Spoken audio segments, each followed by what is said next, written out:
Thank you, Bill. I thought I'd get started today by introducing you to our team.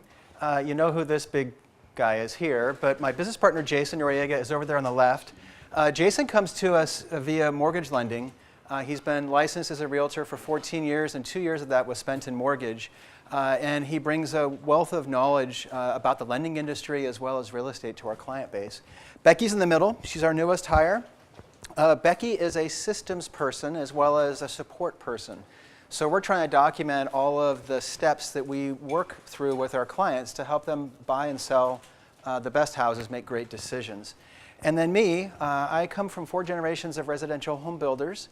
I've been in the HVAC field for quite some time, spent about 10 years in the industry.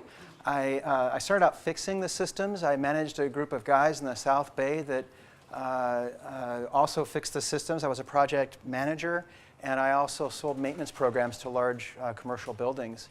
And that was my step into residential real estate at that point. I've been selling real estate for 15, 16 years. And I pride myself, as Matt said last week, on keeping things simple, but allowing the decision points to really stand out and let our clients identify their priorities and then make the best decision based on that. We've sold a lot of real estate in a lot of places. We've been as far north as San Pablo and all the way down into Gilroy and even further south from there. We don't work with price points. We work with people. We like to build relationships. This is my business. I spend a lot of time doing this. And without the right relational fit, it's just a little bit harder. People don't really want to take your wisdom about whatever it is you're good at unless you've got a strong relationship with them. And that spans all price ranges. That said, our sweet spot is somewhere in that $700,000 to kind of $2 million, somewhere in there. And it's pretty amazing the wide span of age groups and ethnicities that we are able to help. And we're thankful for all of those relationships. This is a quick map of kind of pointing out that we're Western Santa Clara County specialists. We're Silicon Valley specialists when it comes to real estate. We really try to focus into a little niche market where we've seen all the houses, or many of the houses, and have sold a few of them, as you can see. A market update. So we are starting to see the market backing off. We've been hearing some conversations about potential bubbles and things like that. Things are slowing a little bit. And I think some of the main reasons for that are prices have come up quite a bit. You'll see some statistics around town that prices this year, as a year-over-year basis, have increased about 30% in the Bay Area. It's pretty steep. At the same time, we've seen interest rates approach 1% higher. They have come back down from those highs this year. But the cost of ownership for buyers is getting higher. There's been a ton of competition, and our first-time home buyers in many cases have been priced out of the market by the investor. But we're starting to see the investors backing out of the market a little bit, which is softening the market. What I've been telling my clients is the speed of increase has slowed a little bit. I would still predict increases next year, just not as fast. This is a 10-year chart going back to 2003 of a simple equation of supply and demand. And what this graph says is that if not another home comes on the market and we continue to sell homes at the same pace, how many months of available inventory do we have? And what we're seeing right now is you can kind of see where our bottom in inventory was. You can see where the top of our inventory was in 2008, 2009. And we're just a bit off of our lows right now. About 3 months is where you're going to see an evenly weighted buyers, sellers market. So it is still very much a seller's market out there. I'm going to speak to you mostly about sellers today. And our first meeting with sellers, there's typically 3 things on their mind. What's my house worth? What do I have to do to get it prepared to get top dollar for the home? And what the heck are you guys going to do to earn your keep? What's your marketing plan? I'm going to spend a bit of time talking about the marketing today. And I'm going to pause on this for a little while and tell you a story. I like things in 3s. I like keeping things simple. What's my home worth? What do I have to do to get it fixed? And what's your marketing plan? The marketing plan starts out with content creation. We use the best people with the best technology possible to create ad copy, pictures, to really understand your home and then showcase that. When we have all of that detail taken care of, we then put it through conduits or mediums that we know the buyer will trip across. A lot of it is traditional media, print as an example, in newspapers, in magazines, in direct mail. All of those pieces direct the consumer, the buyer, to our digital platforms. So video home tours, websites, the multiple listing service. We believe the digital aspect is really beneficial to real estate because it's a blank canvas, it's very big, it's very rich, it's very robust, and we can attract a lot of eyeballs there. So our marketing in the traditional sense draws people to the digital side where they can gather more information, and this is where we start capturing analytics.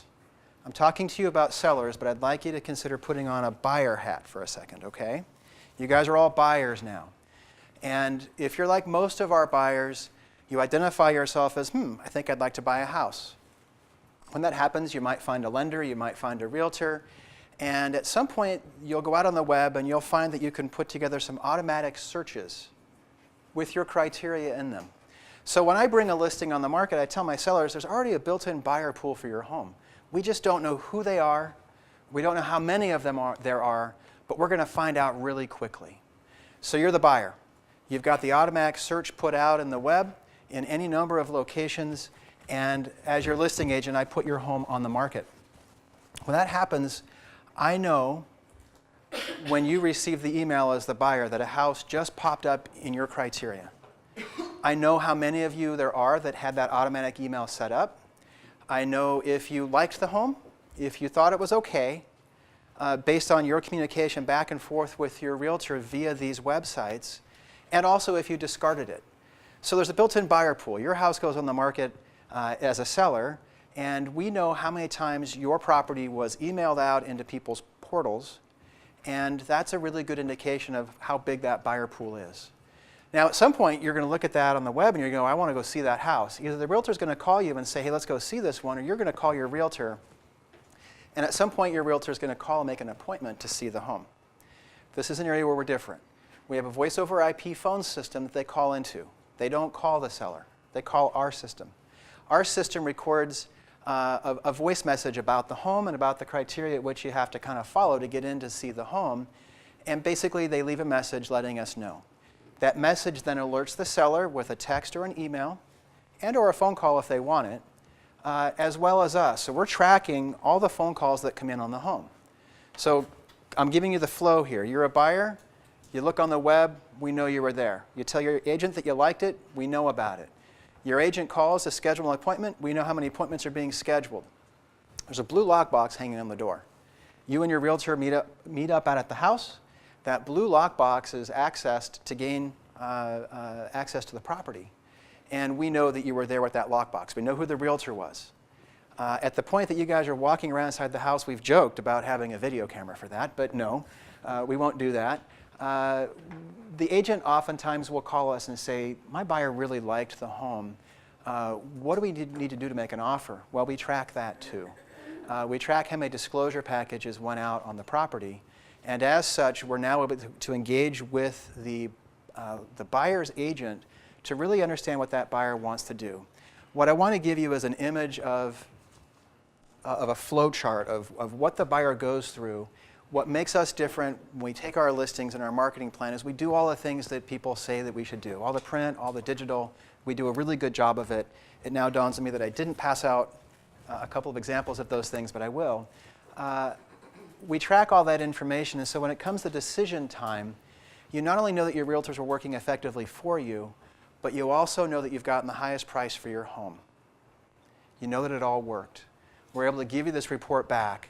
So we tell you what we're going to do, we set an expectation, we deliver, we give you the results. Every house we've listed, we've sold. In all the years, 15, 16 years of selling real estate, every house listed, every house sold. And it's due to having a better system, a better mousetrap that keeps people confident about the things that we're providing, and we're always looking to increase the game a little bit and do more for our clients. With that, do you guys have any questions?